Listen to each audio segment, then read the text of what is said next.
Hi all, this is Simona Rich and this is section 10 of the Most Holy TRINOSOPHIA. At some distance from the shore, a sumptuous palace raised aloft its alabaster columns. Its different parts were joined by porticos of flame color. The entire edifice was of light and airy architecture. As I approached the portals, I saw that the front was decorated with the figure of a butterfly. The doors stood open. I entered. The entire palace consisted of a single hall, surrounded by a triple colonnade, each rank composed of 27 alabaster columns. In the middle of the building stood the figure of a man issuing from a tomb. His hand, holding up a lance, struck the stone which previously confined him. His loins were girt about with a green garment. Gold gleamed from its hem. On his breast was a square tablet bearing several letters. Above this figure hung a golden crown, and the figure seemed to lift itself into the air in order to seize the crown.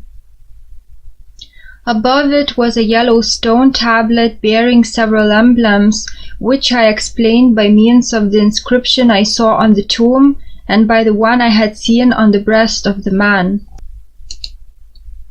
I stayed in that hall, which is called the time needful for contemplating all its ails, and soon I left it with the intention of crossing a vast plain in order to reach a tower that I had perceived at quite some distance.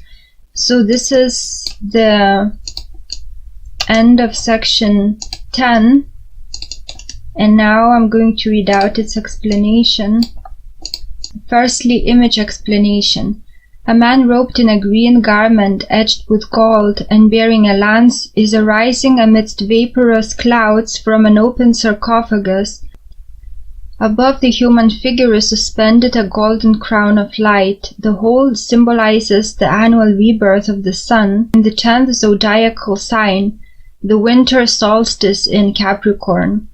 As the 10th month of the philosophic year, this hieroglyph sets forth the first of the three greater mysteries which are presided over by the constellations of Capricorn, Aquarius, and Pisces. The drawing depicts the final victory of the spiritualized soul over the limitations of the bodily tomb. The green garment reveals the adept to be clothed in his illumined soul, which is under the rulership of Venus. The breastplate bears upon it cryptic letters which mean life. The initiate has achieved immortality. For him, the tomb will be forever empty.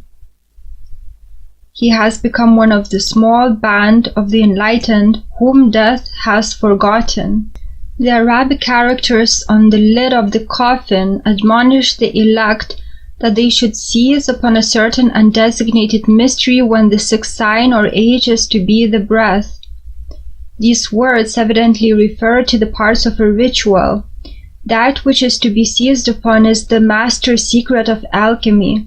The tomb is also the burial place of the master of magic, whose denier, or body, was hidden, according to an earlier figure. In one of the early Rosicrucian books is described a curious practice of the brethren. They are said to have periodically retired into their glass eggs, where they rested for a certain number of years, after which they broke through the walls and emerged again. This allegory in turn alludes to the periodic withdrawal of the mysteries from society and their reappearance after a certain time has passed. From the inscription we are led to infer that the periods during which the secret brotherhood comes forth from its obscurity are regulated by the astronomical cycles of the zodiac. We may read from the symbols, "When the sixth sign is the life-giver, I will come forth." The hieroglyphs in the panel at the top of the page are descriptive of the philosophic resurrection. They read in substance, "To be freed with a shout of joy when the downpouring of the Holy Spirit descends." There is also mention of a covenant of blood, with the one at the time of the 4th quarter, that is the waterman with the face, Aquarius. Now the analysis of the text. Death is followed by resurrection. Man must die many times in order that he may finally achieve immortality. The butterfly which decorates the portals of the alabaster palace indicates clearly that the mystery of rebirth is the subject of the 10th initiation. The 3 stages through which the butterfly passes in its unfoldment correspond to the 3 degrees of the mystery school, which degrees are regarded as consummating the unfoldment of man by giving him emblematic wings, by which he may soar to the skies. Unregenerated man, ignorant and helpless, is symbolized by the stage between ovum and larva.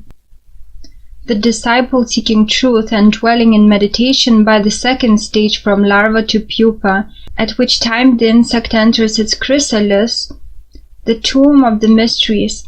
The 3rd stage from pupa to imago, wherein the perfect butterfly comes forth, typifies the unfolded and enlightened soul of the initiate rising from the tomb of his baser nature. See my encyclopedic outline of symbolical philosophy. The threefold mystery of the butterfly is further suggested by the triple colonnade separating by aisles and passageways. The cryptic name of the hail indicates that it symbolizes the life cycle and also the sphere of retribution. Translated, it reads, "At the outpouring of the Almighty, the persecutors or the adversaries shall be shut up and overcome." Von Welling, in his opus, describes how the rebel angels, the elementary spirits, were locked in the dark elements of the material universe as punishment for their rebellion. Alchemy, then, is the art of purifying these malcontents and restoring them to their original celestial state. That's all for section 10, and in the next video I'll read out section 11. Thank you for watching. Take care.